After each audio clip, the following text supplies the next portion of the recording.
निहुरल निकललू हो बेटी बैठलू पापा जी के हो जंगिया। अरे निहुरल निकललू हो बेटी बैठलू पापा जी के हो जंगिया। अरे पापा जंगी बैठलू हो बेटी मम्मी के मुँह जानी तकिया।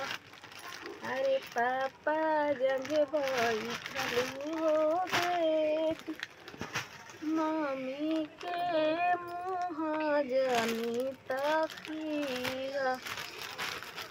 अरे मामी मुहवा तकबू हो बेटी नैनवा ढरी हो लोरावा। अरे मामी मुहवा तकबू हो बेटी नैनवा ढरी हो लोरावा। अरे माँ निहुरल निकललू हो बेटी बैठलू चाचा जी के हो जंगिया।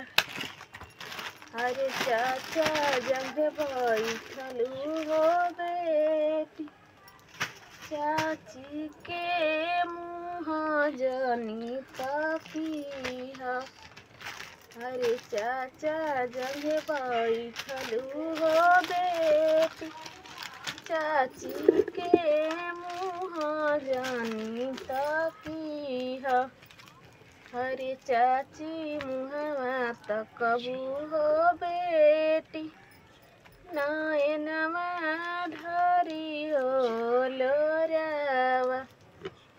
अरे चाची मुहवा तकबू हो बेटी नैनवा ढरी हो लोरावा। अरे निहुरल निकललू हो बेटी बैठलू पापा जी के हो जंगिया। अरे निहुरल निकललू हो बेटी बैठलू पापा जी के हो जंगिया। अरे पापा जंगी बैठलू हो बेटी मम्मी के मुँह जानी तकिया। अरे मामी मुहवा तकबू हो बेटी नैनवा ढरी हो लोरा। कैसे लग रोज के आज का हमारा गीत जरूर कमेंट में बताइए। अच्छा लगा तो वीडियो को लाइक कर दीजिए, चैनल को सब्सक्राइब नहीं किया तो प्लीज कर लीजिए।